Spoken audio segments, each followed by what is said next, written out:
Last class तक हम भक्ति काल के 200 प्रश्न कर चुके हैं। अब भक्ति काल के आगे के प्रश्न शुरू करते हैं। पहला क्वेश्चन है हमारा 201। गोस्वामी तुलसीदास जी की कुल कितनी कृतियों में उत्तरकांड संबंधी वर्णन प्राप्त होता है? तो गोस्वामी तुलसीदास जी की कुल कितनी कृतियां हैं जिनमें उत्तरकांड संबंधी वर्णन प्राप्त होता है? तो 3 कृतियां हैं। गोस्वामी तुलसीदास की कुल 12 रचनाओं को प्रामाणिक माना जाता है, जिसमें 3 ग्रंथ हैं। रामचरितमानस, बर्वे रामायण, कवितावली में उत्तरकांड संबंधी वर्णन है।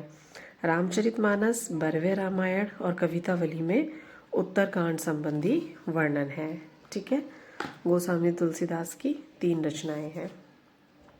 नेक्स्ट प्रश्न है हमारा 202।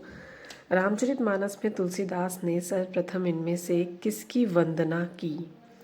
तो सर्वप्रथम तुलसीदास ने किसकी वंदना की है? तो सर्वप्रथम की है सरस्वती और गणेश जी की। सॉरी, आगे इसकी व्याख्या देखते हैं। रामचरितमानस में गोस्वामी तुलसीदास ने सर्वप्रथम सरस्वती गणेश की वंदना किया है। इस प्रकार वाणी अर्थात सरस्वती तथा विनायक गणेश जी की वंदना सर्वप्रथम की गई है। वर्णनामर्थ संघना रसाना छंदसामपि मंगलाना च कार्यते वंदे वाणी विनायको। ठीक है, नेक्स्ट है हमारा अर्थ न धर्म न काम रुचि, गति न चाहूं बिरबान, जन्म जन्म रति राम पद, यह बरबानु न आन। यह बरदानु न आन। रामचरितमानस में यह आकांक्षा निम्न में से किसकी है? तो ये है भरत की। इस प्रश्न की व्याख्या देखते हैं आगे। उपयुक्त पंक्तियां तुलसीदास कृत रामचरितमानस के अयोध्या कांड से उद्धृत हैं। इन पंक्तियों के माध्यम से भरत कहते हैं कि मुझे न अर्थ की रुचि इच्छा है, न धर्म की, न काम की और न मैं मोक्ष ही चाहता हूँ। जन्म जन्मांतर मैं मेरा श्री राम जी के चरणों में प्रेम बना रहे, बस यही वरदान मांगता हूँ। तो यह जो पंक्तियाँ अभी हमने देखी थी वो पंक्ति थी भरत की। अवधी एवं ब्रज भाषा दोनों में रचना करने वाले कवि हैं। तो अवधी एवं ब्रज भाषा दोनों में रचना करने वाले कवि कौन हैं? तो वो हैं तुलसीदास। आगे इस प्रश्न की तुलसीदास के बारे में थोड़ा जानेंगे। अवधी एवं ब्रज भाषा दोनों में रचना करने वाले कवि गोस्वामी तुलसीदास हैं। उन्हें हिंदी का जातीय कवि कहा जाता है। उन्होंने हिंदी क्षेत्र की मध्यकाल में प्रचलित दोनों काव्य भाषाओं मध्यकाल में प्रचलित दोनों काव्य भाषा ब्रज और अवधी में समान अधिकार से रचना की। वस्तुतः तुलसी ने गीतावली, कवितावली आदि में मुक्तक काव्य में कथा कही है। अन्य महत्वपूर्ण तथ्य हैं। तुलसीदास द्वारा रचित 12 ग्रंथ प्रामाणिक माने जाते हैं। वैराग्य संदीपनी, रामलला नहचु, रामज्ञा प्रश्न, बर्वे रामायण, जानकी मंगल, कृष्ण गीतावली, पार्वती मंगल, गीतावली, दोहावली, कवितावली, विनय पत्रिका, रामचरितमानस। रामज्ञा प्रश्न में 7 सर्ग हैं। प्रत्येक सर्ग में 7 कोष्टक है और प्रत्येक कोष्टक में 7 दोहे हैं। तुलसीदास ने रामाज्ञा प्रश्न की रचना मात्र 6 घंटे में की थी। तुलसीदास ने मात्र 6 घंटे में कौन सी रचना की थी? तो मात्र 6 घंटे में की थी रामाज्ञा प्रश्न। कहीं कहीं रामाज्ञा प्रश्नावली भी लिखा होता है। रामचंद्रिका केशवदास की साकेत मैथिली शरण गुप्त की रचना है। रामचंद्रिका केशवदास, साकेत मैथिली शरण गुप्त। आगे है नेक्स्ट 205। निम्नलिखित में से कौन सी रचना तुलसीदास की नहीं है? तो तुलसीदास की रामचंद्रिका नहीं है, रामचंद्रिका केशवदास की है। फिर है हमारा 206।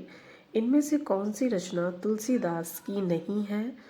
तुलसीदास की जो रचना है वो ये तीनों हैं, और लेकिन साकेत नहीं है तुलसीदास की। साकेत अभी हमने देखा, साकेत मैथिली शरण गुप्त की रचना है।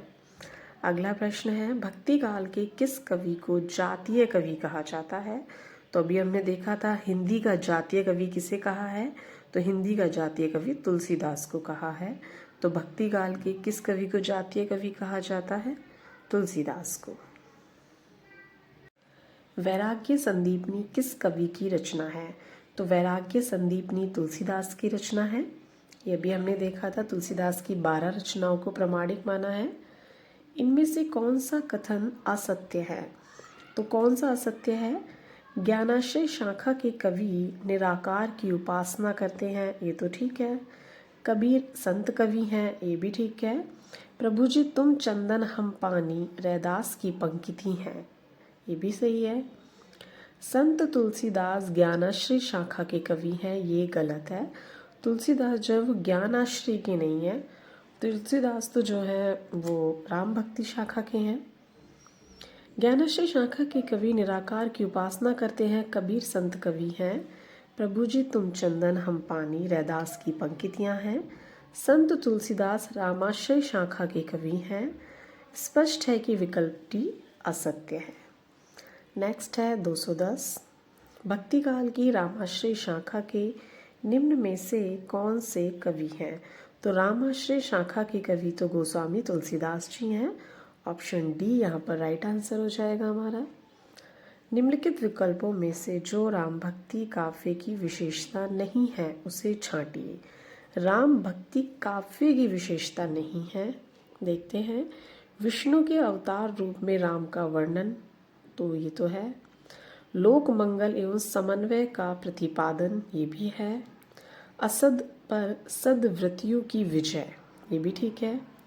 कृष्ण की विविध लीलाओं का गान, तो कृष्ण की विविध लीलाओं का गान राम भक्ति काव्य में कैसे हो सकता है? वो तो कृष्ण भक्ति में होगा। तो कृष्ण भक्ति की विविध लीलाओं का गान राम भक्ति में नहीं हो सकता, तो डी हमारा यहाँ पे गलत है। तो डी ही हमारा आंसर है, क्योंकि इन्होंने नहीं पूछा है। आगे देखते हैं क्वेश्चन हमारा, इसकी व्याख्या देखते हैं। कृष्ण की विविध लीलाओं का गान राम भक्ति काव्य की विशेषता नहीं है, बल्कि यह कृष्ण भक्ति काव्य की विशेषता है। शेष राम भक्ति काव्य की विशेषता है। तुलसीदास कृत विनय पत्रिका रचित है, तो जो विनय पत्रिका है वो ब्रज भाषा में है। ये भी मैंने आपको लास्ट क्लास में बताया था, जिसे वली वली वाली रचना, कवितावली, गीतावली, ये ब्रज भाषा में है। और जिनमें स्टार्टिंग में वाह हो वो भी ब्रज भाषा में है। और जिनमें राम है और राम के अलावा पार्वती मंगल और जानकी मंगल, ये अवधि की रचनाएं हैं। अभी जो हमने प्रश्न देखा था कि विनय पत्रिका की भाषा क्या है, देखिए उसकी व्याख्या देखो। गोस्वामी तुलसीदास द्वारा रचित विनय पत्रिका की रचना ब्रज भाषा में हुई है। इसमें स्वामी की सेवा में करुणतम शब्दों में अपनी दीनता का निवेदन किया गया है। विनय पत्रिका का अर्थ है विनम्रता पूर्वक निवेदन करना। विनय पत्रिका का अर्थ है विनम्रता पूर्वक निवेदन करना। इसमें दरबारी शिष्टाचार का पूर्ण निर्वाह हुआ है। क्वेश्चन देखो आ भी सकता है कि दरबारी शिष्टाचार का पूर्ण निर्वाह किस में हुआ है, तो वो विनय पत्रिका में हुआ है। आगे है हमारा प्रश्न 213। तुलसीदास द्वारा शारीरिक पीड़ा से मुक्ति हेतु लिखा गया ग्रंथ, तो तुलसीदास ने शारीरिक पीड़ा से जो मुक्ति के लिए लिखा वो हनुमान बाहुक लिखा है। हनुमान बाहुक लिखा उन्होंने शारीरिक पीड़ा से मुक्ति के लिए। तुलसीदास द्वारा शारीरिक पीड़ा से मुक्ति हेतु हनुमान बाहुक ग्रंथ लिखा गया है। हनुमान बाहुक की रचना संत प्रवर गोस्वामी तुलसीदास जी ने अपनी दाहिनी बाहु में हुई असहाय पीड़ा के निवारण के लिए की थी। इसमें श्री मारुति महिमा का चिंतन तथा उनसे सर्व अंगों में होने वाली पीड़ा की निवृत्ति की प्रार्थना है। तो हनुमान बाहुक लिखी थी तुलसीदास ने शारीरिक पीड़ा की मुक्ति के लिए। 214 तुलसीदास ने कौन सी रचना कली काल से मुक्ति पाने हेतु लिखी है? तो कली काल से मुक्ति पाने के लिए तुलसीदास ने लिखी है विनय पत्रिका। विनय पत्रिका लिखी है कली काल से मुक्ति पाने के लिए। आगे हम इसकी व्याख्या देखते हैं। डॉक्टर रामकुमार वर्मा ने अपनी कृति हिंदी साहित्य का आलोचनात्मक इतिहास, हिंदी साहित्य का आलोचनात्मक इतिहास डॉक्टर रामकुमार वर्मा की कृति है। लिखा है कि वेणी माधव ने विनय पत्रिका विनयवली की रचना विक्रम संवत 1639 के लगभग दिया है। उसमें लिखा है कि कलयुग से सताए जाने पर तुलसीदास ने अपने कष्ट के निवारणार्थ इस ग्रंथ की रचना की। ग्रंथ से यह तो अवश्य ज्ञात होता है कि तुलसी ने अपनी दारुण व्यथा प्रकट करने के लिए यह ग्रंथ लिखा, पर रचना काल का निर्णय अंतर साक्षर नहीं होता। रचना इतनी प्रौढ़ है कि वह हनुमान बाहुक के समय लिखी हुई ज्ञात होती है। जो विनय पत्रिका रचना है वो इतनी प्रौढ़ है कि ऐसा लगता है जैसे कि वो हनुमान बाहुक के समय लिखी गई हो। रामकुमार वर्मा ने ये अपनी जो उनका ग्रंथ है, उनकी कृति है, ग्रंथ नहीं कृति है, हिंदी साहित्य का आलोचनात्मक इतिहास, उसमें लिखा है। नागरी प्रचारणी सभा से प्रकाशित तुलसी ग्रंथावली के दूसरे खंड में विनय पत्रिका के पद संख्या 279 दी गई हैं। विनय पत्रिका के प्रारंभ में गणेश, सूर्य, शिव, पार्वती आदि की स्तुति की गई है। इसकी रचना गीति काव्य के रूप में है। इस रचना में शांत रस का प्रयोग हुआ है। हनुमान बाहुक तुलसीदास की अंतिम रचना है। तुलसीदास की अंतिम रचना कौन सी है? हनुमान बाहुक। आधुनिक शब्दावली में इसे मृत्यु पीड़ा की चीख कहा है। और आधुनिक शब्दावली में क्या? मृत्यु पीड़ा की चीख। गोस्वामी जी की मृत्यु बाहु पीड़ा में हुई थी। इस पीड़ा के निवारण हेतु उन्होंने हनुमान बाहुक की रचना की। यानी जो तुलसीदास जी की मृत्यु हुई है वो बाहु पीड़ा में हुई है, और बाहु पीड़ा से मुक्ति निवारण के लिए ही उन्होंने हनुमान बाहुक की रचना की। तुलसीदास द्वारा रचित विनय पत्रिका में पदों की संख्या, तो अभी हमने देखा था तुलसीदास की जो विनय पत्रिका है उसमें पदों की संख्या है 279। तो 279 सी ऑप्शन ठीक होगा यहाँ पे। नेक्स्ट है 216। तो तुलसीदास को कली काल का वाल्मीकि किसने कहा? तुलसी को कली काल का वाल्मीकि किसने कहा था? नाभादास ने। नाभादास ने तुलसीदास को कली काल का वाल्मीकि कहा। आगे इसकी हम व्याख्या देखते हैं। आचार्य हजारी प्रसाद द्विवेदी ने लिखा है, तुलसी का महत्व बताने के लिए विद्वानों ने अनेक प्रकार की तुलनात्मक उक्तियों का सहारा लिया है। नाभादास ने उन्हें कली काल का वाल्मीकि कहा। स्मिथ ने उन्हें मुगल काल का सबसे बड़ा व्यक्ति माना था। ग्रियर्सन ने इन्हें बुद्ध देव के बाद सबसे बड़ा लोकनायक कहा था। और यह तो बहुत लोगों ने बहुत बार कहा है कि उनकी रामायण भारत की बाइबल है।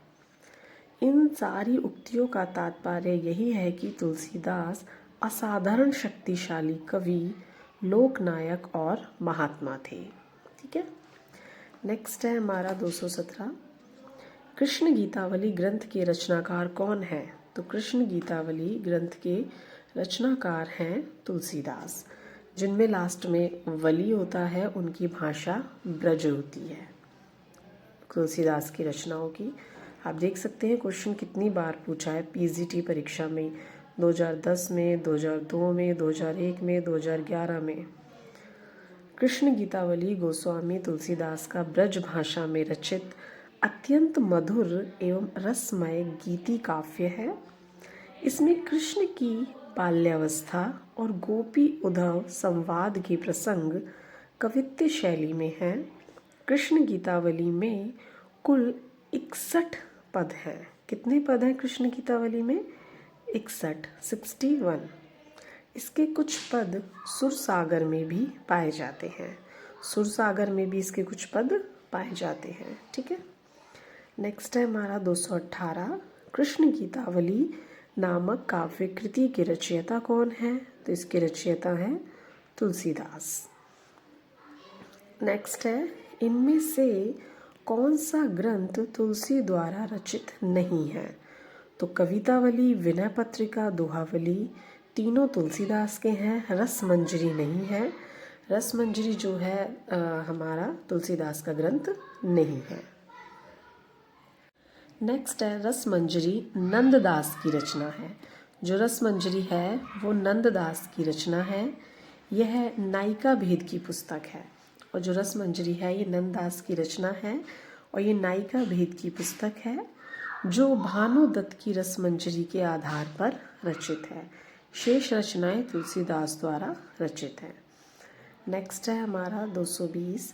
इनमें तुलसीदास की रचना नहीं है।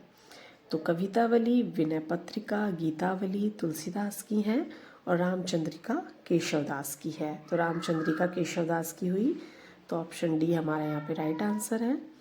रामचंद्रिका केशवदास द्वारा रचित है, शेष रचनाएं तुलसीदास की हैं। यहाँ पे आते हैं 221 पे।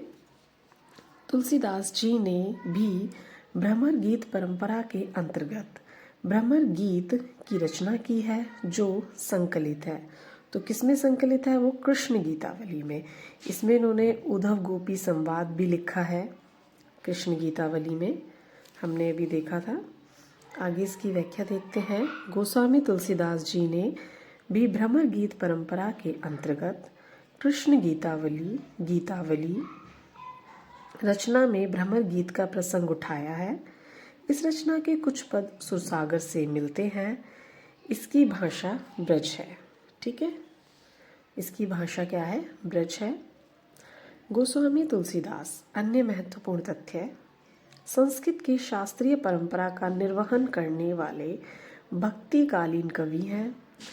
गीतावली को मुक्तक शैली में लिखा है, जिसे मुक्तक काव्य भी कहा जाता है। गीतावली की रचना इन्होंने सूरदास का अनुकरण करते हुए लिखा है। गोस्वामी तुलसीदास ने जो गीतावली की रचना की है वो सूरदास का अनुकरण करते हुए लिखा है। आगे है 222।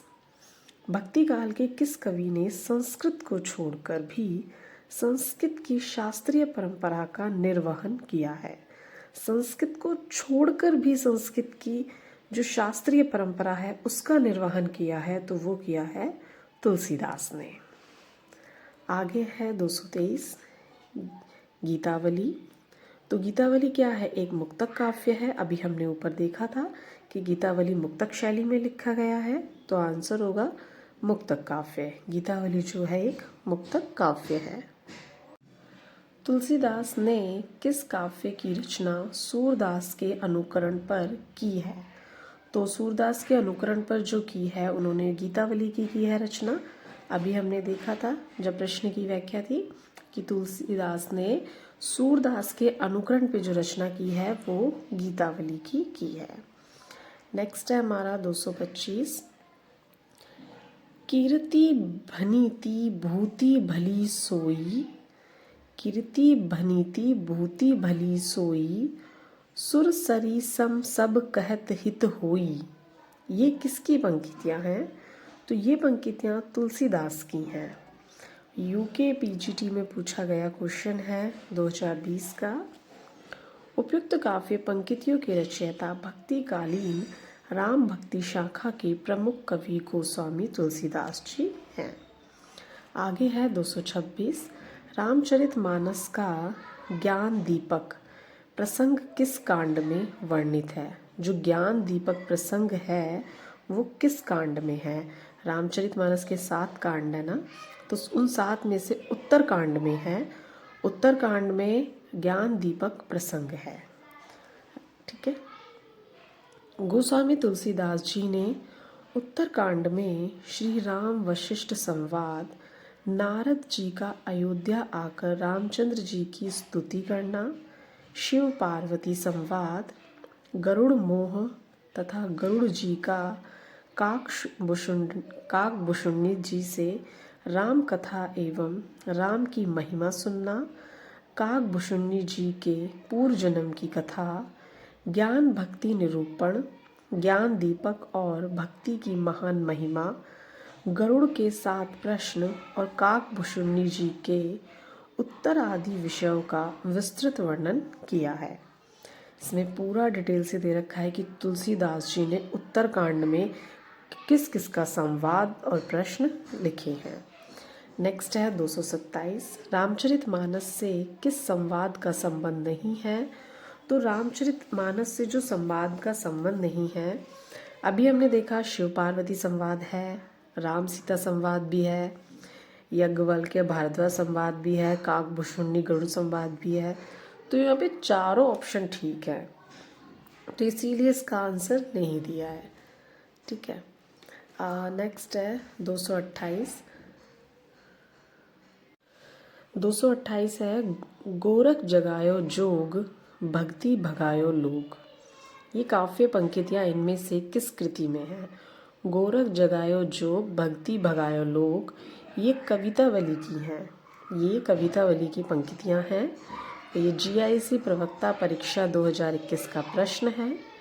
गोरख जगायो जोग भक्ति भगायो लोग काव्य पंक्ति गोस्वामी तुलसीदास द्वारा रचित ग्रंथ कवितावली से उद्धृत है। इस कृति में कुल 7 कांड हैं। कवितावली में 7 कांड हैं, जिसके उत्तर कांड में कली काल का वर्णन है और वाराणसी का भी वर्णन है। यह कृति कवित्य समय शैली में है। ठीक है। आगे अगला प्रश्न है हमारा 229। नीचे 2 वाक्य दिए गए हैं, इनमें एक को कथन A तथा दूसरे को कारण R की संज्ञा दी गई है। कथन A, राम काव्य का प्रतिपाद्य विषय धार्मिक और भक्ति प्रधान है, इसीलिए कवियों ने भगवान राम की प्रतिष्ठा में संस्कृत शब्दावली को अधिक स्वीकार किया।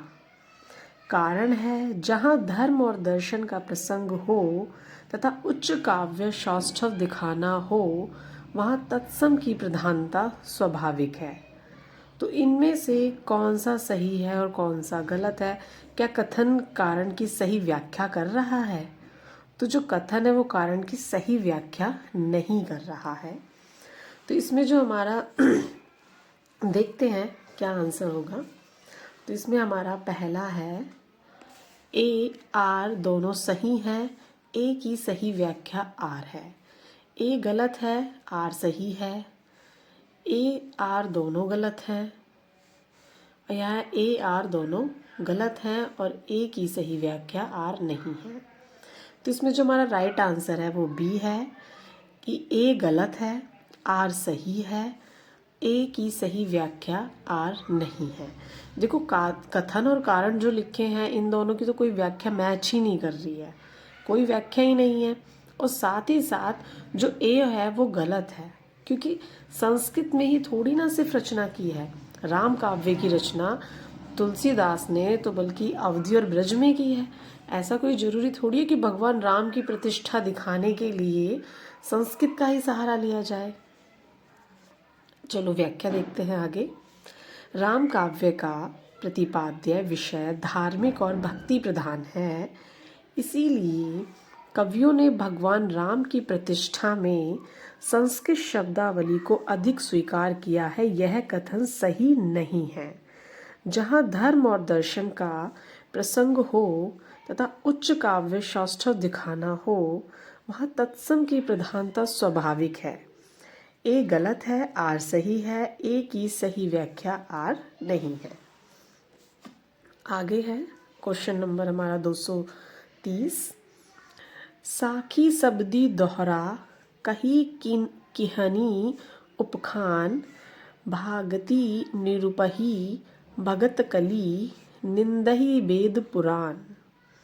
उपयुक्त पंक्तियों के रचनाकार, तो इनके रचनाकार हैं गोस्वामी तुलसीदास जी।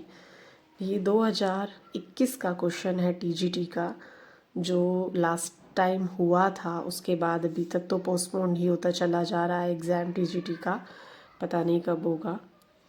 उपयुक्त काव्य पंक्तियों के रचनाकार भक्ति काली, लेकिन मैं ये कहना चाहूँगी एग्ज़ाम पता नहीं कब होगा, लेकिन ऐसा भी नहीं है कि नहीं होगा, कभी तो होगा। तो मुझे लगता है तैयारी करनी नहीं छोड़नी चाहिए, तैयारी करते रहना चाहिए, क्योंकि मान लो सडनली एग्ज़ाम आ जाए और तैयारी ना हो तो ज़्यादा दुख होगा।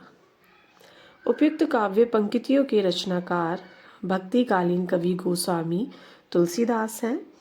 यह पंक्तियाँ उनकी कृति दोहावली से ली गई हैं। तुलसीदास की प्रमुख काव्य पंक्तियाँ। अन्य महत्वपूर्ण तथ्य: केशव कहीं न जाई का कहिए, केशव कहीं न जाई का कहिए, ये तुलसीदास की पंक्ति है। का भाषा का संस्कृत प्रेम चाहिए साँच, का भाषा का संस्कृत प्रेम चाहिए साँच। कवित्व विवेक एक नहीं मोरे, कवित्व विवेक एक नहीं मोरे। छंद सौरठा सुंदर दोहा, छंद सौरठा सुंदर दोहा। राम जपु राम जपु राम जपु बावरे, राम जपु राम जपु राम जपु बावरे। धूत कहो अवधूत कहो रजपूत कहो जोलाह कहे को, धूत कहो अवधूत कहो रजपूत कहो जोलाह कहे को। ये है सारी तुलसीदास जी की पंक्तियाँ। नेक्स्ट क्वेश्चन है 232। इनमें से कौन राम काव्य परंपरा के कवि हैं? तो राम काव्य परंपरा के कवि कौन हैं? पहले हैं प्राणचंद, तुलसीदास, नंददास। उपयुक्त में से एक से अधिक, उपयुक्त में से कोई नहीं। तो तुलसीदास तो हैं और साथ में प्राणचंद भी हैं। प्राणचंद और तुलसीदास ये दोनों ही राम काव्य परंपरा के हैं। हाँ, नंददास जो है वो कृष्ण काव्य के हैं। नंददास, सूरदास, कुंभनदास ये सब कृष्ण के काव्य के हैं। व्याख्या देखते हैं इसकी हम।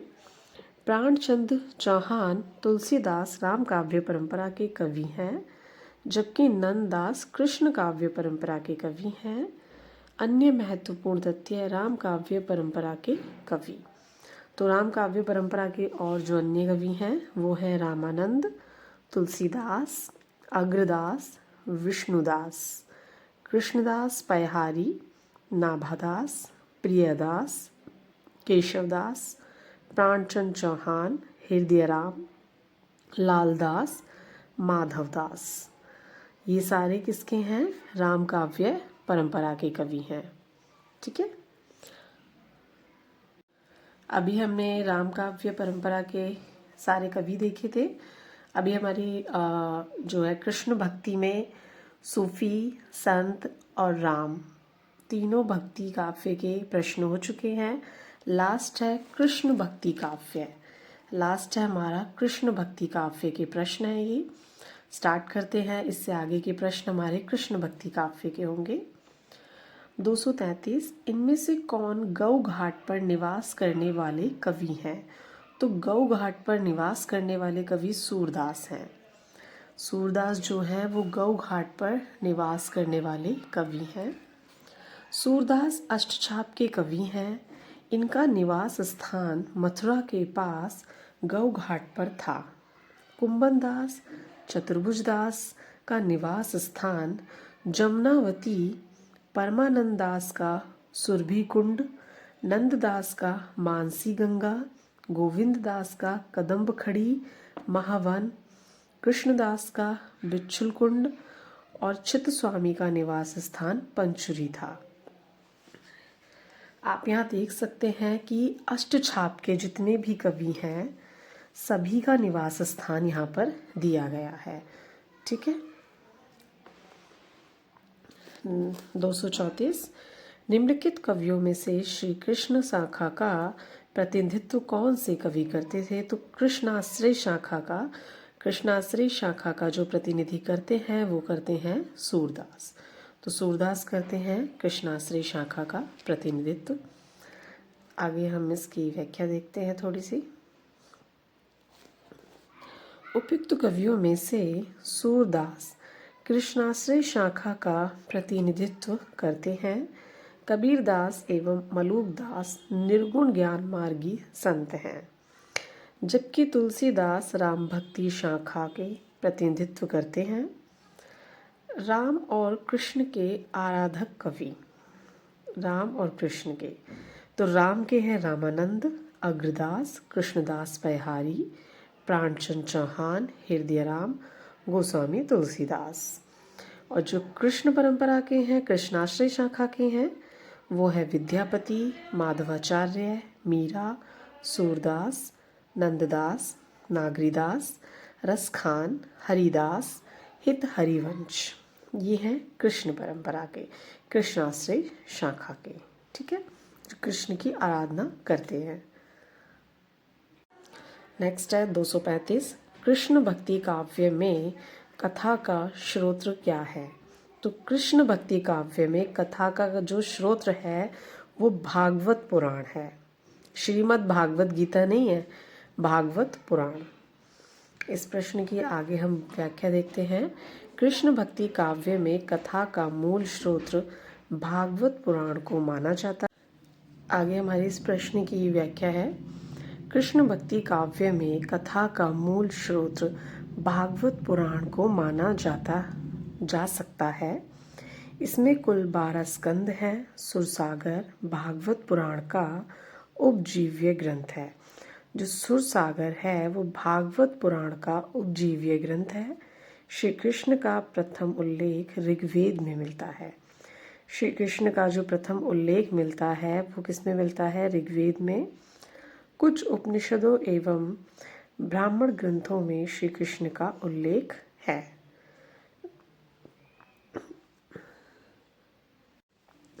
नेक्स्ट है 236। सूरदास के विषय में कौन सा कथन गलत है?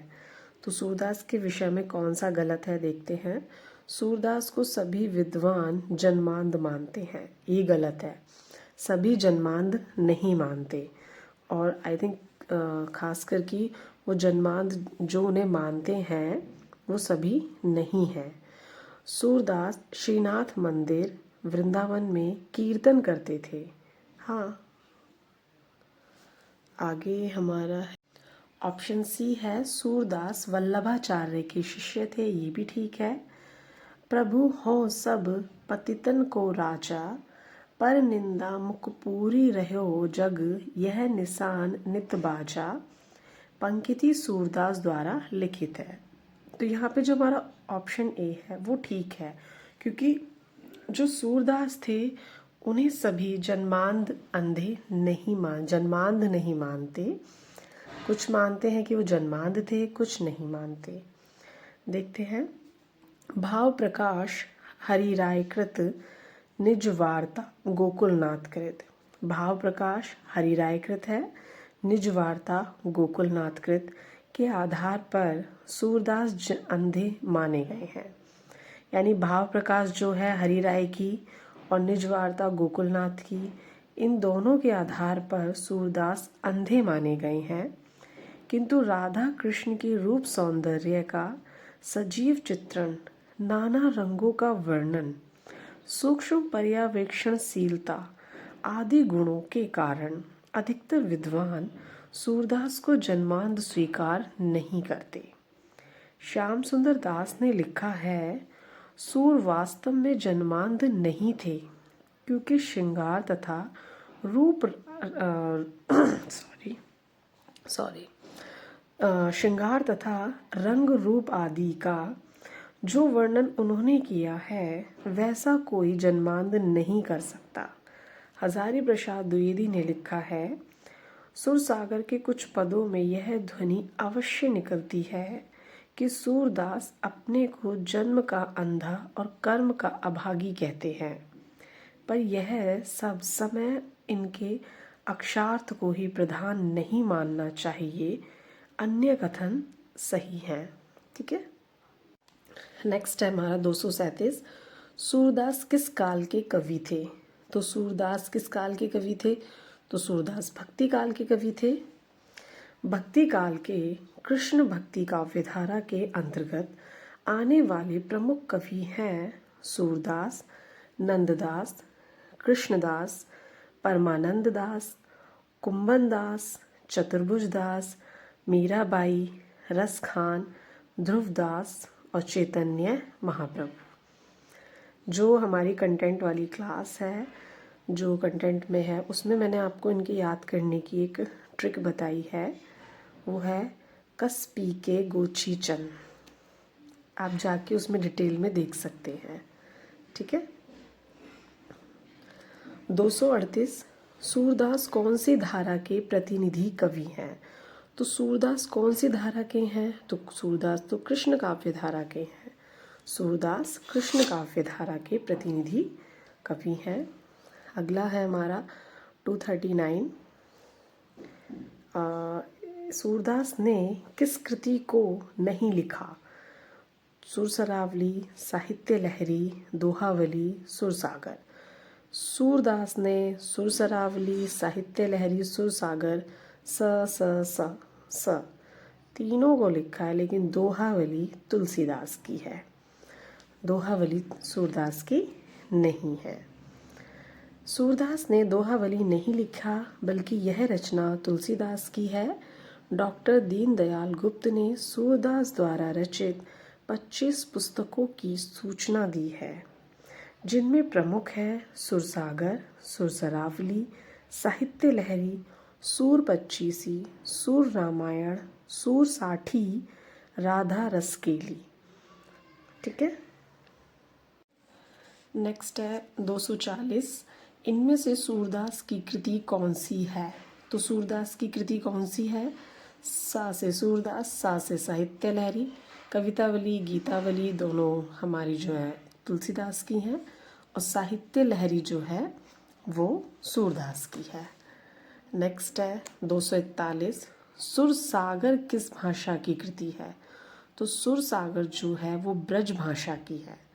सुरसागर सूरदास की रचना है और ये ब्रज भाषा की कृति है। आचार्य रामचंद्र शुक्ल प्राणों के अभाव में सुरसागर को ब्रज भाषा की पहली रचना मानते हैं। जो आचार्य रामचंद्र शुक्ल हैं वो प्रमाणों के अभाव में सुरसागर को ब्रज भाषा की पहली रचना मानते हैं, आचार्य रामचंद्र शुक्ल। फिर 242 है आगे हमारा। इनमें से सूर की रचना कौन सी नहीं है? तो सूर की रचना कौन सी नहीं है? सुरसागर सूरदास की है, साहित्य लहरी भी है, सुरसरावली भी है, रास पंचअध्यायी नहीं है। रास पंचअध्यायी नहीं है सूरदास की, अभी हमने देखा था। रास पंचअध्यायी की रचना नंददास ने की है, शेष रचनाएं सूरदास की हैं। तो रास पंचअध्यायी के जो रचनाकार हैं वो नंददास हैं। नेक्स्ट है 243। श्रृंगार और वात्सल्य रस का सम्राट किस कवि को कहा जाता है? श्रृंगार और वात्सल्य रस के सम्राट तो सूरदास हैं। सूरदास को कहा जाता है वात्सल्य रस और श्रृंगार रस का सम्राट। श्रृंगार के घोर विरोधी कौन से कवि थे? तो श्रृंगार के जो भक्ति काल के सबसे घोर विरोधी जो कवि थे वो आप मुझे कमेंट में बताएं। श्रृंगार और वात्सल्य रस का सम्राट सूरदास को कहा जाता है। सूर के भाव चित्रण में वात्सल्य भाव को श्रेष्ठतम कहा जाता है। वात्सल्य भाव के पदों की विशेषता यह है कि उनको पढ़कर पाठक जीवन की निरस और जटिल समस्याओं को भूलकर उसमें मग्न हो जाता है। दूसरी ओर भक्ति के साथ श्रृंगार को जोड़कर उनके संयोग और वियोग पक्षों का जैसा मामरिक वर्णन सूर ने किया है वैसा अन्यत्र दुर्लभ है। ठीक है। नेक्स्ट है 244। सूरदास के दृष्टकूट पद किस काव्य ग्रंथ में संकलित है? तो तो सूरदास के जो दृष्टकूट पद जो है वो साहित्य लहरी में संकलित है। वो किस में संकलित है? साहित्य लहरी में। साहित्य लहरी सूरदास के सुप्रसिद्ध दृष्टकूट पदों का संग्रह है। इसमें अर्थगोपन शैली में राधा कृष्ण की लीलाओं का वर्णन है। कौन सी शैली में? अर्थगोपन शैली में राधा कृष्ण की लीलाओं का वर्णन है। साथ ही अलंकार निरूपण की दृष्टि से भी इस ग्रंथ का महत्व है। सुरसागर की रचना भागवत की पद्धति पर 12 स्कंदों में हुई है। सुरसागर की जो रचना है वो भागवत की पद्धति पर 12 स्कंदों में हुई है। ठीक है। 245 है हमारा, सूरदास किस रस का कोना कोना झांक आए हैं। तो सूरदास जो है वो वात्सल्य रस का कोना कोना झांक आए हैं। तो यहाँ पे वात्सल्य होगा कि सूरदास वात्सल्य रस का कोना कोना झांक आए हैं। वात्सल्य भाव अत्यंत कोमल और शाश्वत भाव है।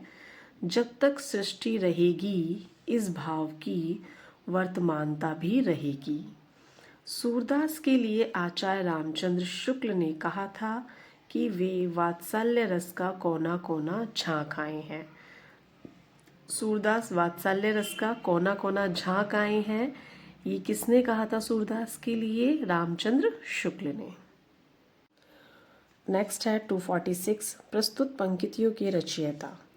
प्रेम निकेतन श्री अनहई आई गोवर्धन धाम, लहो शरण चित चाही के जुगल स्वरूप ललाम।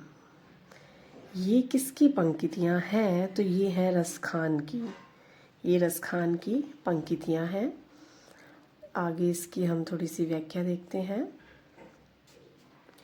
उपयुक्त काव्य पंक्तियां भक्तिकालीन कवि रसखान की हैं। इनका मूल नाम सैयद इब्राहिम है।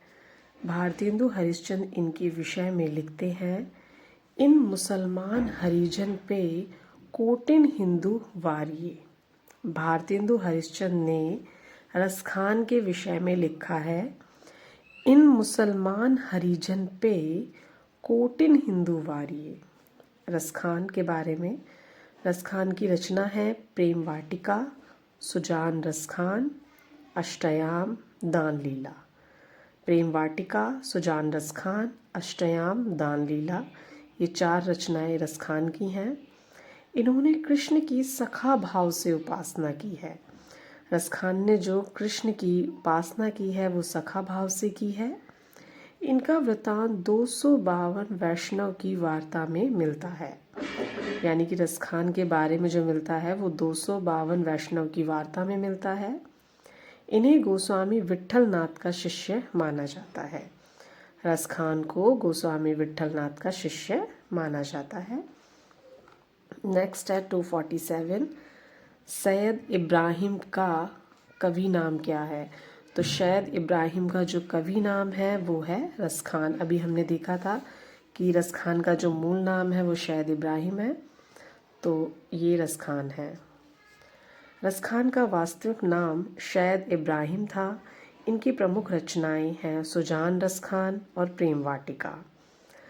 रसखान का वृतांत 252 वैष्णव की वार्ता में मिलता है और उससे ज्ञात होता है कि लौकिक प्रेम से कृष्ण प्रेम की ओर उन्मुख हुए। इनकी प्रसिद्ध कृति प्रेम वाटिका का रचनाकाल 1614 ईस्वी है। ये गोसाई विट्ठलनाथ के शिष्य थे। जितने सरस सहज प्रवाहमय सवय रसखान के हैं उतने शायद ही किसी अन्य कवि के हों। रसखान ने सूफियों का हृदय लेकर कृष्ण की लीला पर काव्य रचे हैं। यानी जितने सरस सहज और प्रवाहमय सवय रसखान के हैं उतने शायद ही किसी अन्य कवि के हों।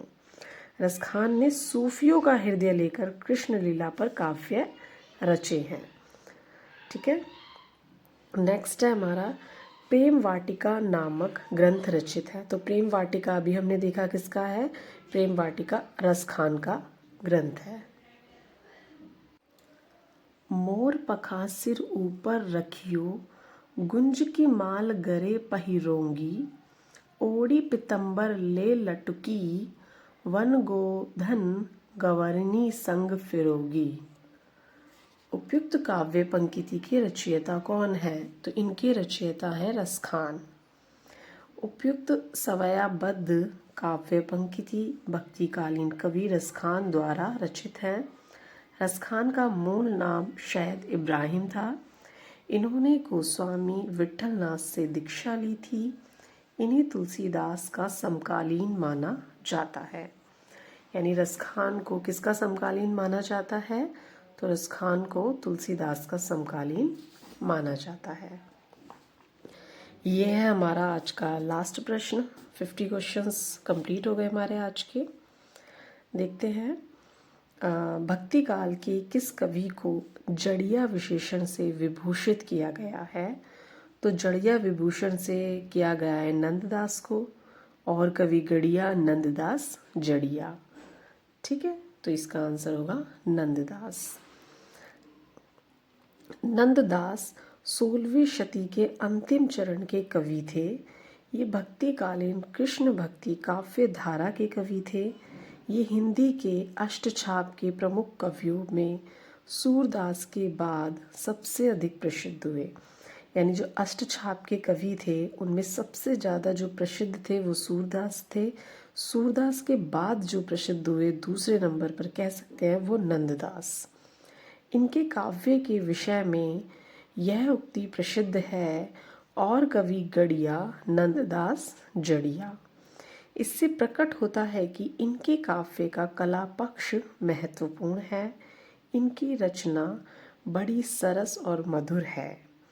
इनकी सबसे प्रसिद्ध पुस्तक रास पंचाध्यायी है, जो रोला छंद में लिखी गई है। नंददास की अन्य प्रमुख रचनाएं।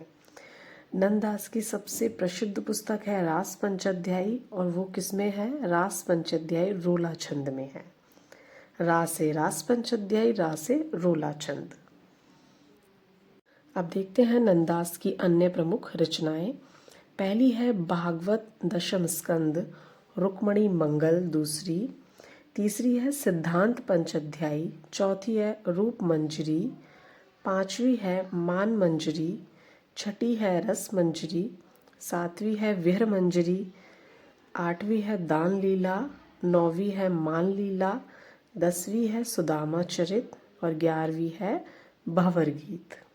ये 11 रचनाएं जो प्रमुख है रसखान ने नंददास, ये नंददास की रचनाएं हैं। अन्य महत्वपूर्ण तथ्य, अनेकार्थ मंजरी एक प्रकार का पर्याय कोश ग्रंथ है। जो अनेकार्थ मंजरी है वो एक प्रकार का पर्याय कोश ग्रंथ है। मान मंजरी में भी अमर कोश के आधार पर शब्दों के पर्यायवाची ही लिखे गए हैं।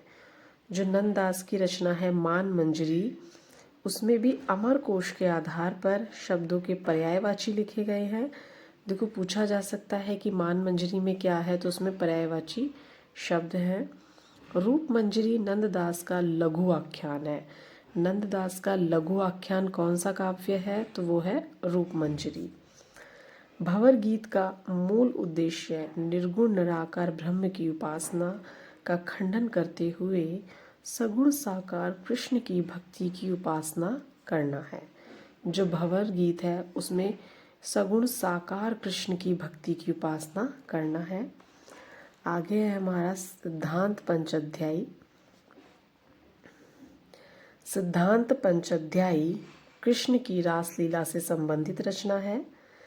नंददास का भंवर गीत सूर के भंवर गीत के समरूप ही माना जाता है, परंतु दोनों में बड़ा अंतर यह है कि जहाँ भ्रमर गीत में उद्धव नंद यशोदा और साथ ही गोपियों के कृष्ण विहर जनित संताप को शांत करने जाते हैं, वहीं नंददास के भंवर गीत में उद्धव के आने का प्रयोजन केवल गोपियों को समझाना है।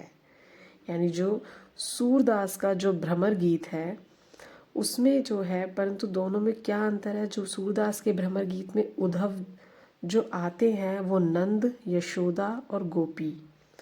नंद, यशोदा और गोपी के कृष्ण विहर जनित संताप को, जो कृष्ण से वो अलग हुए हैं, वो इनको शांत करने आते हैं। लेकिन जो नंददास का जो भंवर गीत है उसमें उद्धव केवल केवल गोपियों को समझाने आते हैं, यशोदा या नंद को नहीं। ठीक है। और सूरदास वाले में यशोदा और नंद गोपी तीनों हैं। आज की हमारी ये क्लास यहीं पे ख़त्म होती है। नेक्स्ट कुछ क्लास में आगे करेंगे क्वेश्चंस भक्ति काल के जो रह गए हैं। अगर ये क्लास आपको अच्छी लगे तो प्लीज़ कमेंट ज़रूर करना। आपका कमेंट्स से मुझे बहुत अच्छा लगता है।